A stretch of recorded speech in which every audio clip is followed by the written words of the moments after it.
Baca, kembali lagi di Educast 45 bersama saya Ratu Nusaguna Ibrahim. Dan saya Kinara Hanin. Nah, kali ini kita akan membedah buku yang berjudul Kitab Nasihat Agamis Nasionalis bersama sang penulis yaitu Bapak Yuri Andre. Terima kasih Pak Yuliandre atas waktunya. Bagaimana kabarnya Pak hari ini? Alhamdulillah kabar saya baik. Kamu gimana kabarnya, sehat? Alhamdulillah kita sehat. Oke. Kebetulan akhir-akhir ini ada kesibukan apa aja? Kalau untuk kegiatan kesibukan hari ini ya kira-kira memang sama ya semua ya. Semua di seluruh sekolah itu kesibukan Bapak Ibu guru tentunya kalau wali kelas ya kita sibuk menandatangani raport dan mempersiapkan kira-kira apa yang bisa disampaikan kepada orang tua seperti itu. Nah, kalau kita lihat dari judul bukunya ini, Ya. bukunya kan bertema tentang religius nih. Ya. Nah, sesuai dengan latar belakang Pak Andre yaitu seorang guru agama Islam. Betul. Memangnya secara garis besarnya buku ini tuh tentang apa? Baik, jadi kalau kitab Nasihat Agamis Nasionalis itu sebetulnya tentang dimana ketika saya membuat berbagai macam tulisan, tentunya dari berbagai macam keseharian yang saya lalui ya. Makanya nanti kalau kita baca secara mendalam itu, kalau di catatan aslinya dia ada tahunnya. Nah, seingat saya menulis itu sejak tahun sekitar 2013 atau 2011. Sehingga ini bagian dari kumpulan yang menurut saya kira-kira bisa menginspirasi tentunya untuk saya sendiri terutama gitu ya. Nah, sehingga itu yang saya torehkan, jadikan menjadi sebuah buku seperti ini. Tentang kehidupan aja sih sehari-hari. Nah, menurut Bapak sendiri nih ya, apa peran buku tersebut dalam membentuk karakter dan moralitas individu? Oke, jadi kalau kita nasihat agamis nasionalis ini, dia memiliki peran setidaknya gini. Ketika saya membuat tulisan, memutuskan untuk menjadikan sebuah buku, yang jadi bayangan pertama saya adalah ini untuk saya dan untuk keluarga saya sendiri dulu. Gitu. Jadi saya belum sampai kepada sejauh sampai ini nanti buat ini, buat ini, buat itu. Nah, perannya apa sih? Nah, perannya adalah ketika kita masih hidup, mungkin buku ini ya biasa aja. Tapi ketika saya sudah tidak ada, saya sudah pindah ke alam akhirat gitu ya. Ini buku ini menjadi bagian nasihat kehidupan. Seperti itu. Jadi perannya adalah memberikan sebuah nasihat dengan bahasa yang mudah dipahami. Ya insya Allah mudah dipahami lah oleh orang-orang awam. Apalagi anak-anak SMA insya Allah bisa mudah dipahami. Seperti itu. Apalagi kan kalau anak zaman sekarang ini tuh untuk membentuk diri sendirinya aja tuh susah ya. Betul. Ya, gimana ya membentuk diri kita sendiri tuh susah banget. Iya. Pasti tuh kayak kita tuh ngikut-ngikut orang lain gitu kan.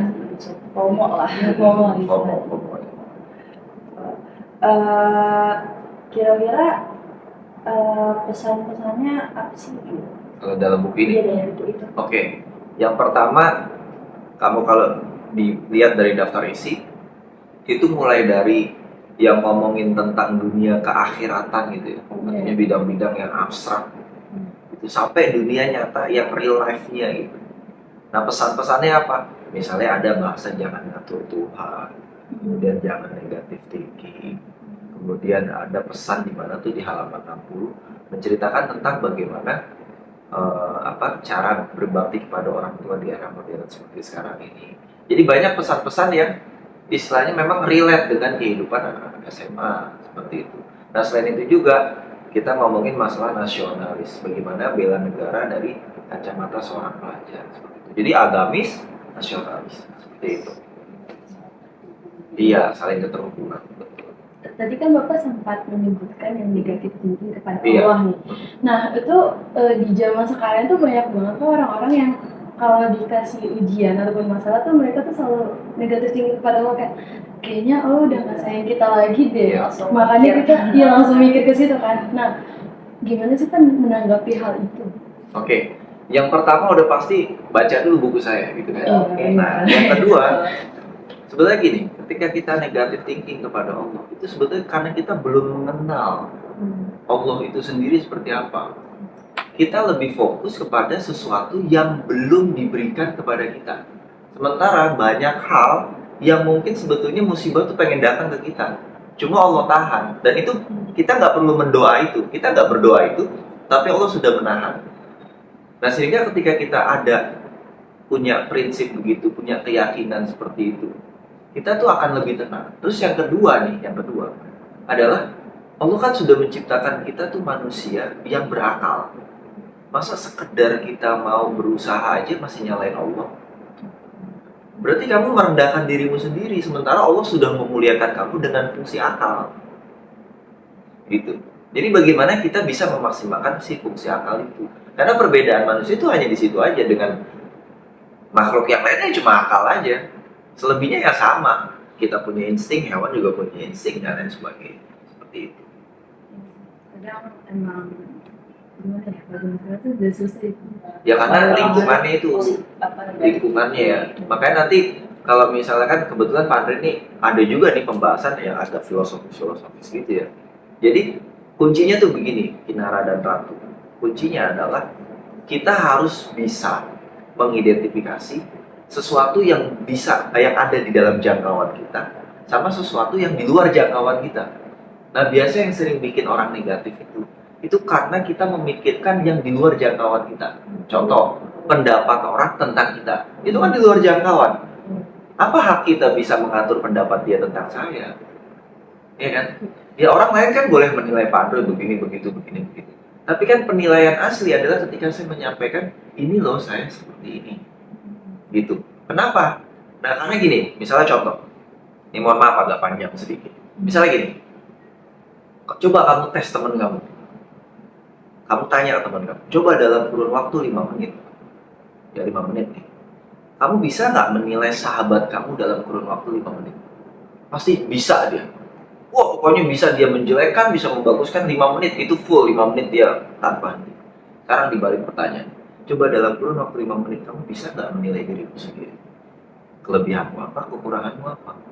Nah, ketika kamu tidak bisa, ya bagaimana kamu nggak netting sama Allah?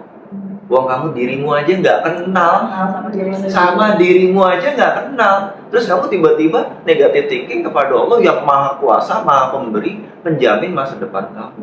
Itu kan suatu keanehan, itu nggak nyambung di logika seperti itu. Di buku itu kan ada bagian yang judulnya kalau nggak salah siapakah kita sebenarnya. Iya. Nah, ya itu sempat menjadi pikiran orang-orang awam juga, alasan kenapa kok manusia diciptakan, Iya. gitu. Kenapa kita diberikan akal gitu ya oleh Allah. Jadi kan mereka menurut Bapak sendiri tuh. Oke. Jadi kalau nggak salah nih catatan ini itu hasil renungan ya waktu Pak Andre SMA di SMA Negeri 100 Jakarta. Itu aktivitas saya itu sampai kurang lebih jam 6 kurang. Kemudian saya ke musola untuk sholat gitu ya. Itu saya merenung. Saya siapa ya? Ya karena tadi saya men-challenge diri saya ini siapa sih? Saya terus bertanya, kalau nama saya diganti menjadi misalnya Muhammad siapa? Apakah saya tetap akan menjadi seorang Yuli Andre yang dikenal oleh orang lain? Itu pertanyaan-pertanyaan itu muncul sampai titik di mana? Oke, bahwa penciptaan saya sebagai manusia itu merupakan bagian dari causality of the law-nya, hukum alamnya, sebab akibatnya Tuhan menciptakan alam semesta. Jadi intinya adalah bagaimana saya bukan melakukan do the best tapi do the first.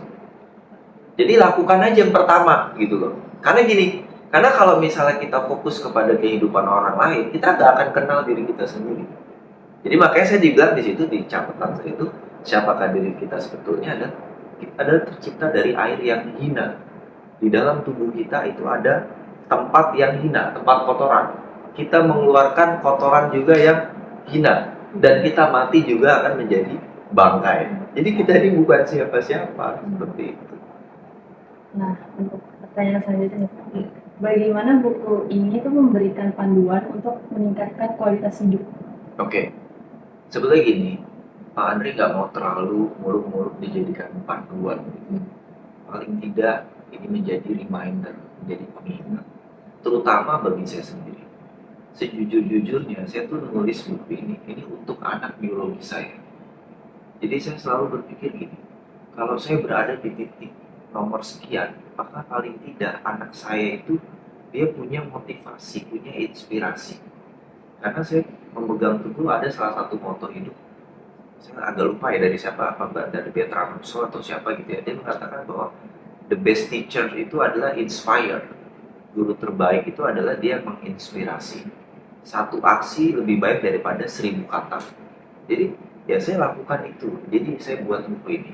Jadi bukan kepada panduan, tapi lebih kepada sebagai pengingat. Nah, bagaimana cara buku ini mengingatkan kita? Nah, kita baca itu kan aktivitasnya sehari-hari. Misalnya di halaman 60, itu tentang kehidupan saya bersama orang tua, pindah sampai 17 kali kontrakan. Itu kan sebetulnya mengingatkan saya, ketika saya sudah berada di titik ini, kamu jangan lupa bahwa kamu pernah berada di titik terendah dalam hidup kamu. Jadi ini hanya untuk pengingat sih, bukan pedoman atau panduan kayak gitu. Oke. Eh, apa gimana buku tersebut tuh bisa menangani isu-isu sosial? Oke, kalau buku tulisan manusia Hmm. itu memang tidak selalu bisa menyesuaikan kondisi sosial yang terjadi. Seperti itu. Beda hal dengan kitab suci kita yakini itu Al-Quran. Kita meyakini bahwa Al-Quran ini adalah buku pedoman yang umat Islam yang adaptable. Ya kalau buku saya kita nggak bisa jamin gitu ya. Tapi bagaimana dia bisa menjadi artinya menyesuaikan dengan kehidupan sosial kita yang sekarang? Setidaknya tadi di awal saya katakan bahwa paling tidak ini menjadi reminder pengingat, buku saku yang mudah dibaca. Paling tidak kamu bisa menyelami ini loh yang telah Pak Andre lakukan. Walaupun saya nggak kepedean gitu ya, anak didik saya akan menjadikan saya seorang inspirasi, tapi paling tidak saya sudah memberikan yang terbaik sesuai dengan Mars SMA Negeri 45 Jakarta, seperti itu. Ada nggak sih Pak kelemahan dalam buku ini tuh untuk menyampaikan nasihat ini? Oke, jadi kelemahan buku ini itu kalau kamu baca ada di part-part tertentu atau di daftar isi tertentu, itu mungkin bahasanya terlalu tinggi. Bahasanya terlalu tinggi. Kenapa demikian? Karena mungkin posisinya saat itu saya terinspirasi dari buku filsafat mungkin. Ya kayak buku-bukunya Spinoza itu memang bahasanya cukup tinggi sehingga ya mungkin ada beberapa anak-anak yang mungkin anak-anak SMA ini maksudnya Pak Andre apa ya. Nah oleh karena itu makanya saya terbuka, accessible ya, menjadi guru yang mudah diakses. Silakan kalau kamu mau bertanya tentang isi dari bagian buku ini ya dipersilakan seperti itu. Eh, Kira-kira nih motivasi Bapak untuk menulis buku ini tuh apa sih? Oke, motivasi itu kan adalah yang mendorong ya. Iya, Ada motivasi internal dan motivasi eksternal. Kalau dari motivasi eksternal adalah ini ketika saya menghadiri di sebuah pelatihan sabu-sabu, satu guru satu buku, itu di LPMP DKI. Nah saat itu di tengah teman-teman guru sedang menulis, membuat judul dan lain sebagainya, ternyata saya sudah punya draftnya. Jadi di tahun itu memang saya sudah senang menulis. Intinya saya sudah punya buku. Nah itu motivasi eksternal, saya didorong untuk kira-kira mengajukan, kemudian dibikin layout, desainnya dan sebagainya, akhirnya terbitlah buku ini. Kayak gitu, itu motivasi dari eksternal. Nah kalau motivasi internal tadi yang saya sudah sampaikan di awal, bahwa setidaknya ini bermanfaat untuk anak biologi saya, itu dulu nomor satu. Karena kan di dalam ayat suci Quran dikatakan jagalah dirimu dan keluargamu dari api neraka. Nah berarti ya bagaimana supaya anak biologi saya itu terinspirasi dari apa yang saya tulis, seperti itu. Nah, menurut Bapak nih, bagian mana yang paling Bapak suka dari buku ini? Kalau saya boleh jujur, itu ada pada bagian di halaman sekitar halaman 60 ya, yaitu keberuntunganmu, yang nomor 20. Itu keberuntungan, yaitu tentang bagaimana cara kita berbakti kepada orang tua. Itu bagian Pak daftar isi yang saya ketika menulis pun saya menangis karena sambil mengenang apa yang sudah telah saya lalui bersama orang tua saya.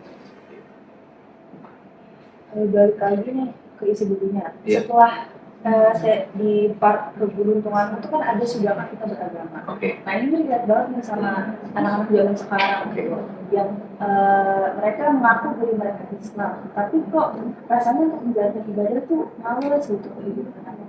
Ya baik. Jadi gini, kalau konteks yang tadi sebetulnya itu bukan hanya untuk Islam. Makanya saya bertanya, sudahkah Anda beragama atau sudahkah kita beragama? Nah agama itu kan dia asal katanya A itu tidak, agama itu kacau. Jadi agama itu maknanya tidak kacau. Jadi saya pastikan sebetulnya orang kalau beragama apapun yang kalau kita resminya di Indonesia itu ada 6. Kalau dia beragama sesuai dengan agama yang mereka yakini, hidupnya nggak akan kacau. Nggak akan kacau. Kenapa? Misalnya contoh, kalau kamu tidak beragama, ateis, A itu tidak, teis itu Tuhan. Ateis berarti orang yang anti Tuhan. Dia tidak percaya akan adanya Tuhan. Lah kalau tiba-tiba Tuhannya ada, seandainya nih, kan dia tidak percaya adanya Tuhan. Tapi ketika dia mati ternyata ada Tuhan, kan repot sendiri. Tapi kalau beragama, dia percaya akan adanya Tuhan. Sehingga paling tidak ada rambu-rambu. Ada indikator dia bisa panduan hidupnya itu seperti apa. Gitu. Makanya sebetulnya bukan hanya pada konteksnya Islam semata, itu agama apapun yang ada di Indonesia, kalau dia betul-betul mengikuti agamanya, mengikuti kitab suci, saya pastikan hidupnya nggak akan kacau. Seperti itu. Mungkin masih nyambung sama. Iya. Kebanyakan itu Pak, anak zaman sekarang tuh kalau misalkan lihat temennya yang rajin beribadah tuh pasti mereka langsung ngomong kayak apaan sih so suci banget. Padahal kan emang itu kewajiban setiap umat beragama beribadah ya Pak. Nah Iya. mungkin menurut Bapak nih tanggapan Bapak gimana gitu? Baik. Jadi gini, kewajiban beribadah dalam hal ini sholat itu memang tidak langsung berhubungan dengan perubahan hidup. Misalnya gini, dia sholatnya rajin, saya sholatnya rajin, sholat tahajud udah, sholat duha udah, tapi PTN saya nggak masuk, teman saya nggak pernah sholat, kemudian dia hidupnya juga sama orang tua, dia nggak berbakti, tapi kok tiba-tiba dapat undangan, berarti Allah nggak adil nih, apa fungsinya ibadah dan sebagainya.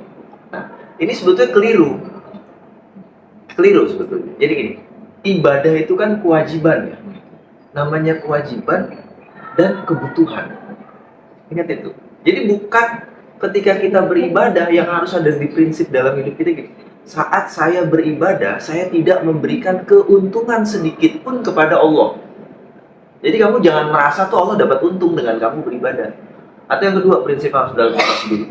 Saat saya tidak beribadah, saya tidak merugikan Allah. Jadi saya merugi sebetulnya kalau kita nggak beribadah. Jadi ini tidak ada kaitannya dengan kalau kita beribadah Allah untung ya. Kalau kita nggak ibadah Allah merugi ya. Nah artinya gini, makanya tadi saya bilang di filosofi stoicisme atau stoik atau stoa itu kamu harus bisa membedakan mana yang ada di dalam jangkauanmu, mana yang tidak. Terserah orang mau ngomong apa, tetap itu adalah dirimu. Berprinsip itu tadi. Dan ingat, ada bahasanya stoa adalah amor fati, yaitu ingat dengan kematian. Ya, kita yakini kita akan mati gitu. Kalau kita nggak akan mati, kalau dunia ini adalah untuk kita, dunia tempat tinggal selamanya, nggak akan ada manusia mati. Berhubung ada manusia mati, berarti dunia itu bukan tempat terakhir. Seperti itu. Menarik banget ya ngebahas. Tapi nggak ketinggian nggak ya? Enggak, masih aman banget. Selanjutnya nih, ada nggak inspirasi Bapak untuk Oke, inspirasi tokoh gitu. apapun itu, Oke. kalau situasi seperti Kalau inspirasi saya ketika menulis, itu nomor satu memang adalah tokoh. Dalam hal ini adalah orang tua. Saya itu paling dekat dengan ibu saya. Jadi saya punya prinsip ketika saya makan enak di luar, saya tidak akan mau makan di luar sebelum saya pastikan ibu saya di rumah sudah makan. Itu saya pegang dulu sampai detik ini. Kemudian yang kedua, saya punya kebiasaan setiap pagi itu minum kopi bersama dengan ibu. Jadi setiap rutinitas, jadi setiap saya mau berangkat kerja sampai saya detik ini punya anak dua, itu saya cium tangan, kemudian tangan ibu saya taruh di atas kepala saya. Mari doakan saya, maafkan saya mau jalan berangkat kerja. Itu inspirasi nomor satu. Kenapa saya jadikan inspirasi? Karena ibu saya itu punya sifat yang tegas, terukur. Itu inspirasi pertama. Kemudian inspirasi kedua adalah situasi ekonomi atau finance yang saya alami itu tidaklah mudah. Nah, saya punya prinsip kalau bukan saya yang merubah, siapa lagi? Kalau kamu mau saya susah, siapa yang mau percaya kalau kamu susah? Kamu jatuh aja masih untung kalau ada yang nolongin. Jadi sesungguhnya yang bisa nolongin kamu jatuh ya dirimu sendiri. Itu dalam dalam ibu saya. Jadi kalau saya pun jatuh, orang lain mungkin akan tertawa, tapi ibu saya mungkin dia akan menolong. Nah ini yang saya kritik keras terhadap anak-anak SMA, anak-anak kuliah. Kenapa saat dia wisuda, saat dia lulus sidang, fotonya sama pacarnya, itu yang saya kritik. Kenapa dia tidak dengan ibu? Malu ya. Kenapa anak SMA bagi rapot ibunya suruh jalan belakangan, atau ayahnya suruh jalan duluan? malu ya sama orang tua. Itu harusnya mereka adalah mahkota keberuntungan hidup. Nah di tengah anak-anak SMA ini jauh dari orang tua, ambil poin itu, ambil warisan. Maka duniamu itu udah di tangan. Saya jamin duniamu sudah di tangan. Jadikan orang tuamu raja, maka rezekimu akan dibikin oleh Allah seperti raja. Orang alam semesta akan tunduk kepada, sebagaimana kamu tunduk kepada orang tua. Itu inspirasi. Orang tua adalah kunci Ya. Dari kesuksesan kita ya. Karena kalau nggak dari orang tua juga, mungkin Betul. dari mana juga bakal Ya. susah. Betul. Nah, mungkin saya mau tanya nih Pak. Ya. Kadang tuh kita suka ngerasa kayak apalagi anak muda ini kan pergaulannya kan susah tuh ya Ya. buat diri. Kadang tuh kita mikir kayak kira-kira Tuhan maafin dosa kita nggak sih? Nah itu kan masih nyambung sama negatif thinking Ya. kepada Allah kan Pak. Oke. Cara ngilangin pikiran kayak gitu gimana sih Pak? Baik. Jadi saat kita membaca surat An-Nas itu kan, min syarril waswasil khannas, dari waswisu fi sudurin nas, yaitu waswas, ya rasa khawatir yang masuk ke dalam dada manusia, itu kita mohon perlindungan dari Allah. Cuma gini prinsipnya kita, selama kamu punya dosa urusan kepada Allah, ini urusannya kamu sama Allah nih, kali sholat, kemudian apa ya, kamu mabuk sendirian, kamar gitu kan, atau apapun itu, intinya tidak mengganggu haknya manusia. Kamu dosanya di Jakarta, kamu minta taubatnya kepada di Surabaya, Allah akan maafkan. Allah jamin akan maafkan itu. Bahkan bukan cuma dimaafin, tapi yubadilullahu sayyi'atihim hasanat. Jadi keluar guru agamanya. Allah gantikan keburukan itu dengan kebaikan-kebaikan. Hasanat itu jamak, bukan hasanah. Hasanat pakai tak. Itu kebaikan-kebaikan. Begitu kan? Jadi digantikan kebaikan. Yang penting tadi, dosanya urusan kamu sama Allah. Tapi kalau urusan sama manusia ini agak repot. Ya karena kamu harus minta maaf sama si dia. Terlepas dia mau maafkan kamu atau tidak. Kamu zolimin orang. Kamu ngambil haknya dia. Kamu misalnya fitnah dia. Itu yang agak sulit memang. Koruptor gitu kan, maling uang rakyat. Itu memang sulit tuh, gimana cara minta maaf, saya juga bingung jawabnya.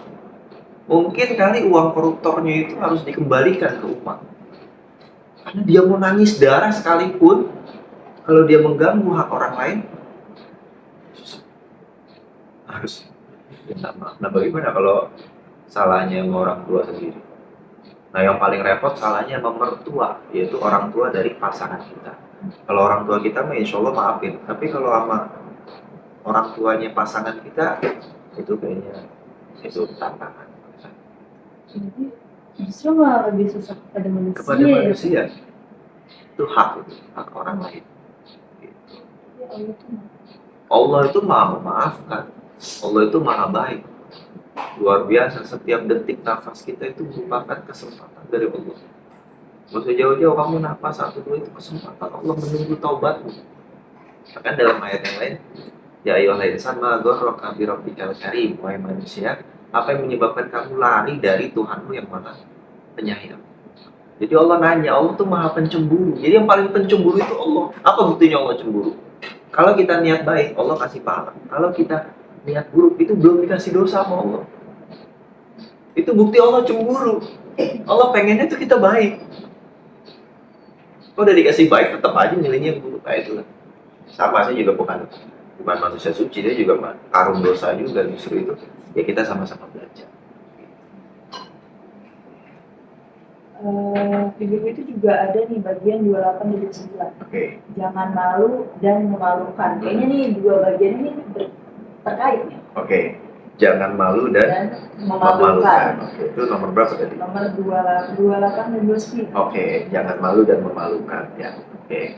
Gimana pertanyaannya? Itu maksudnya tuh jangan malu itu tuh seperti apa sih Pak? Nah, jangan malu itu untuk berbuat kebaikan. Ini kadang orang anak-anak ini suka keliru. Kamu maju ya ke depannya jadi MC, saya malu kan. Padahal itu baik. Tapi juga jangan memalukan. Disuruh maju siapa? Tapi nggak punya ilmu. Jadi malu-maluin ya. Jadi bedakan antara orang berani bertanggung jawab dengan orang berani nekat. Kalau berani bertanggung jawab, ya dia nggak perlu malu karena dia sudah berani, dia maju ke depan, tapi tanggung jawab, pelajari. Bagaimana cara membuat pertanyaan, bagaimana dengan teknik snowball question, membuat pertanyaan seperti bola salju dan sebagainya, menggaris pertanyaan. Sehingga dia nggak malu-maluin. Tapi juga jangan dibalik. Ini giliran kita maksiat nggak malu. Ya kan? Sekarang di video-video terang-terangan ya, dan sebagainya, LGBT dan lain sebagainya, alhamdulillah itu merajalela. Itu harusnya itu yang dia harusnya dia malu, dan jangan sampai dia memalukan. Itu maksudnya di situ sebetulnya. Jangan malu berbuat kebaikan, tapi jangan juga malu-maluin. Nggak ada persiapan apa-apa, maju. Tapi kadang Pak, ketika kita mau ingin berbuat kebaikan tuh kita mikir ini udah ngomongin sama orang lain kayak kadang tuh omongan orang dia ada kesensian karena orang lain tuh kayak kita gerak dikit aja pasti diomongin gitu Pak. Itu merupakan bagian dari dunia. Kalau kamu mau semuanya baik, itu adanya di surga. Selama di dunia itu pasti ada yang nggak baik. Makanya coba belajar untuk bisa membedakan mana yang bisa saya kendalikan, mana yang tidak bisa saya kendalikan. Penilaian orang terhadap saya tidak bisa saya kendalikan. Pendapat orang tentang saya tidak bisa saya kendalikan. Tapi sikap saya kepada dia bisa saya kendalikan. Cara saya belajar bisa saya kendalikan. Karena kalau kamu dipuji dengan dihina, kira-kira kamu lebih semangat mana belajar? Dihina kan? Dihina kan? Artinya karena kok kamu jelek deh bla bla bla bla bla gitu kan. Jadi kok cuma ini anehnya sekarang ini strawberry generation ini dia mudah busuk. Ya, makanya kamu jangan yakini strawberry generation itu. Caranya gimana? Sekarang saya tanya deh, kamu kan saya pernah tanya di kelas ya, ada nggak profesi tertentu tanpa adanya disiplin, tanpa ada ketegasan? Nggak akan ada. Kamu mau ngambil profesi terburuk yang kriminal pun dia butuh disiplin, butuh keberanian juga, gitu loh. Masa kamu kayak begini aja nggak berani? Memang harus kamu ditempa, memang harus. Dan ingat, di dunia kerja itu akan jauh lebih kejam. Kalau teman kamu nggak punya uang, mungkin uang nggak seberapa. Tapi kalau di dunia kerja, yang cari muka dengan atasan, yang pimpinan, jelekin satu, jatuhkan yang satu demi kekuasaan, itu nggak jauh lebih serem. Anggap aja ini trial and error untuk menghadapi kehidupan yang lebih real gitu. Kalau sekarang kamu remedial masih ada guru yang ngejar dan sebagainya. Nanti kamu masuk hidup nyata, token listrik bunyi, gas habis, kamu minta tolong sama siapa? Kalau bukan dirimu sendiri yang dari sekarang harus memperjuangkan itu. Lebih baik kamu susah 4 tahun, kamu nangis 4 tahun, tapi untuk bahagia 20-30 tahun. Biarlah saat ini orang lain bertertawakan diri, sementara kamu tidak. Tapi mereka akan melihat kesuksesanmu seperti dia melihat buah kelapa yang ada di atas ketinggian sana. Ternyata dulu orang yang saya hinakan, saya rendahkan, sudah setinggi buah yang ada di pohon kelapa. Itu catat di situ. Jadi asal merasa pusing, baca aja gitu. Tapi ini Pak, zaman sekarang tuh ada orang-orang malah lebih senang menyalahkan keadaan gitu. Kayak misalkan saya begini gara-gara mereka begini. Iya. Kenapa ya? Saya pastikan tuh karena sosial media. Pasti karena sosial media. Sementara sosial media dia udah ada pakai AI. Apa yang kamu buka sekali dia akan ke bawah ya begitu. Kalau kamu buka yang galau-galau ya ke bawah juga galau-galau semua. Jadi kalau kamu ngeklik yang goyang-goyang ya goyang semua. Dia udah pakai AI. Dalam kurun waktu kecepatan persekian detik kamu dipengaruhi oleh si robot itu sehingga dia menjatuhkan dirimu. Maka cara paling sederhana kalau kita pakai prinsip store itu dalam 1 hari paling tidak coba 2 jam tanpa handphone. Kamu dalam apa? Kamu lihat keadaan, lihat ibumu, lihat ayahmu sangat lelah dan lain sebagainya. Masa kamu cuma dikatain orang kamu langsung down, semangat. Hinaan itu pasti ada. Nanti kalau kamu udah sukses, kamu kentut aja didengerin. Itu bukan katanya, itu kata Bob Sadino, pengusaha sukses dari Indonesia. Kamu kalau sekarang masih susah, kita masih susah, kamu ngomong panjang lebar filosofis bawa ayat suci, mungkin yang dengerin sedikit, teman-teman kamu aja. Tapi nanti kalau kamu udah sukses, kamu kentut aja didengerin. 1 jam itu dia, dan itu fakta. Tinggal di mana? Ya jadi harus prepare sekarang. Kalau di dunia itu memang masalah itu nggak akan ada Kalau memang ujian tempat, memang kita balik ke sebutannya itu di bagian 27 Iya. kan ada jadilah diri sendiri. Nah ini tuh cocok banget buat anak-anak zaman sekarang karena tuh kayak mereka aja tuh ketika ditanya kekurangan dan kelebihan mikirnya tuh lama. Lama. Iya. tapi suruh ngomongin temennya, Nah cepet. iya itu terus ketika gimana udah ada jawabannya belum terus mereka bilang nggak tahu gimana sih Pak cara biar kita tuh ngenalin diri kita sendiri gitu. Iya. Jadi kalau saya tuh terinspirasi menulis buku ini, yang bagian itu tadi, itu dari tulisannya Anthony Robbins. Dia salah satu motivator dari Amerika Serikat. Dia memberikan pengalaman belajar kepada saya yang saya baca buku itu adalah bagaimana cara supaya menjadi diri sendiri. 1, kamu catat penderitaan dalam hidup kamu. Kamu ingat-ingat nih, kamu merenung, pakai kertas, pakai pulpen, kamu catat. Kamu pernah dihina, pernah dikatain orang, tapi bukan buat dendam. Nah setelah itu, kamu tanya, kalau hari ini saya tidak berubah, bagaimana perkataan ini bagi saya di masa yang akan datang? Jadi tuh, Kinara, Ratu, Pak Andre tuh sampai detik ini masih simpen hinaan-hinaan itu di kertas folio. Masih ada. Gitu ya. Dan kalau saya nggak merubah, saya akan jadi seperti apa di 10 tahun yang akan datang? Sehingga dengan begitu sibuknya saya dengan tulisan saya sendiri, dengan prinsip saya sendiri, saya cita-cita saya tulis 100 keinginan. Cita-cita. Dan targetnya seperti apa? Memang ini jangkauannya panjang ya, luas ini. Materinya panjang, bisa 2 jam, 3 jam kalau saya bahas. Karena nanti kalau kamu terlalu ke situ, nanti kamu merasa bahwa yang memberikan kamu bukan Tuhan, tapi usahamu sendiri. Itu kan repot juga, itu beda bab lagi nanti. Tapi sekarang ini adalah, kamu catat dulu tuh kekurangan-kekurangan kamu. Kenali dirimu sendiri, handphone jauhin. 2 jam aja 1 hari. Di waktu libur besok nih, coba merenung. Kamu pikirkan, saya siapa? Kemudian, kalau saya nggak berubah, saya pernah dihina ini, saya pernah diusir, tante saya pernah jelekin ayah saya, wak saya atau om saya pernah menghina ibu saya, dan sebagainya. Itu kamu tulis. Kalau saya nggak berubah, sekarang orang tua saya masih sehat aja sih. Gimana kalau orang tua saya udah tua? Saya hidupnya miskin. Gue tambah dihina lagi saya. Jadi bikin pertanyaan-pertanyaan kayak gitu. Itu motivasi. Nah sehingga itu akan membentuk dirimu sendiri.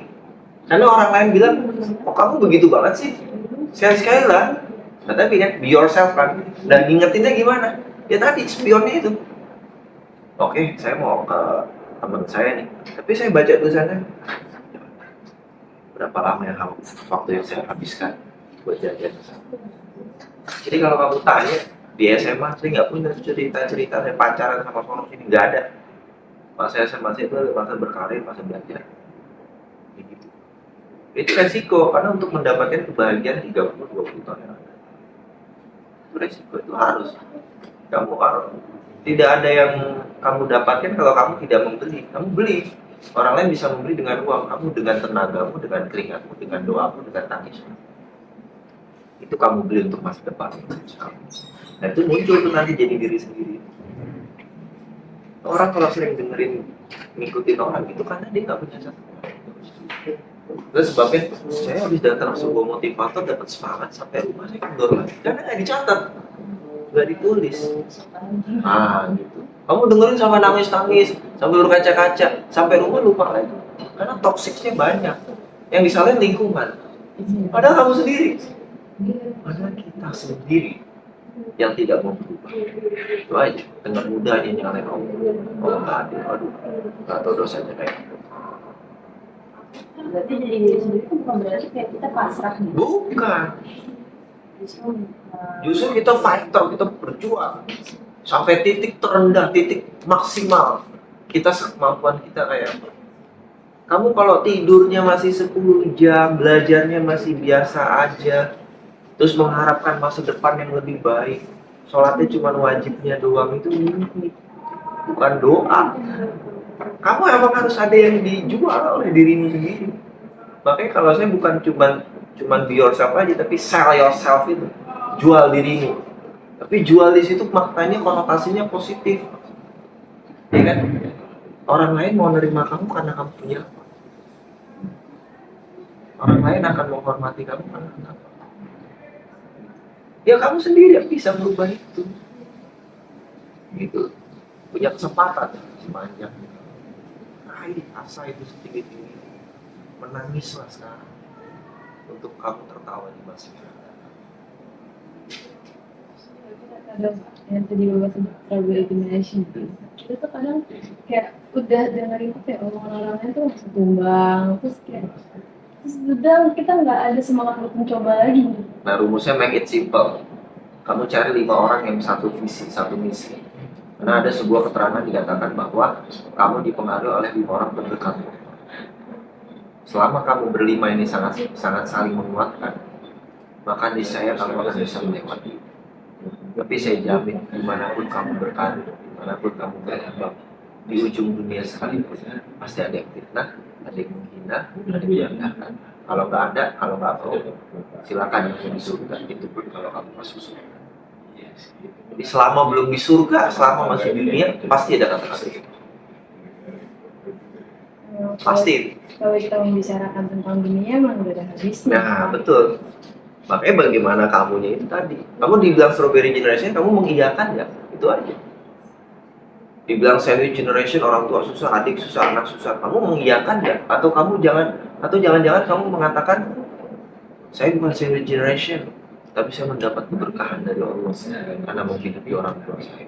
Betapa beruntungnya saya. Padahal kalau kata orang itu sandwich generation, ditekan di atas, kemudian ditekan oleh yang bawah. Tapi kamu membalikan itu dengan kalimat positif. Alangkah indahnya hidup saya. Saya diberikan kepercayaan, diberikan punggung yang kuat oleh Tuhan untuk memberikan keberuntungan kepada orang tua saya dan menyekolahkan adik-adik saya. Jadi genetik lah. Jadi permainan kata-kata di situ. Ya kan? Ini juga kunci nggak sih untuk menjaga mental kita? Betul. Jadi menjaga mental tuh harus agar tetap waras tuh ya begitu. Iya. Dengan 5 orang tadi. Gitu. Kalau mental kan kalau apa ya, anak zaman sekarang tuh banyak yang bilang tuh mentalnya cute, kayak ada masalah apa-apa masih udah bunuh diri aja, udah nggak kuat ini segala macam ya. Kemudian Kayak gimana ya, kayak saya tuh banyak banget teman-teman saya tuh ada ngomong gitu, ngapain sih begini, udah jalanin dulu, pasti Tuhan ada rencana terbaik kok. Iya. Terus dia tetap kayak menyalahkan Tuhan, kayak enggak, kayaknya Tuhan itu udah nggak sayang lagi gitu loh. Pak, gimana tanggapan Bapak? tanggapan saya yang pertama, kalau dia muslim bertobatlah kepada Allah. Begini, di dalam ayatnya itu masalahnya wa may yattaqillaha yaj'al lahu makhraja. Di situ syaratnya takwa dulu, baru Allah kasih jalan keluar. Jadi jangan belum apa-apa minta jalan keluar tapi masih bergelimang dosa. Jadi saya selaku guru agama Islam, nomor 1 dia taubat dulu sama Allah. Kalau dia seorang misalnya non muslim, dia pada tokoh agamanya, dia ke tempat ibadahnya, dia minta maaf dulu, mengakui dulu. Coba deh kamu lakuin itu. Jadi kamu kalau di depan guru, depan orang tua, kamu ngakui dulu deh, supaya orang tua kamu ngerem nih ngomel-ngomel ini. Walaupun kamu benar sebetulnya, tapi coba kita ngalah dulu deh. Ngalah, maafin aku ya. Atau kamu peluk, kamu cium gitu kan ibu kamu, itu kan nanti dia akan redam tuh. Nah coba kamu begitu kan, saat diuji, saat merasa berat, jangan ngomel-ngomel dulu. Emang kamu siapa? Emang kita siapa di hadapan Allah?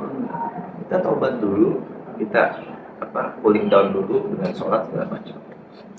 Baru kita perbaiki hidup dan pastikan 5 orang terdekat kita memberikan energi positif.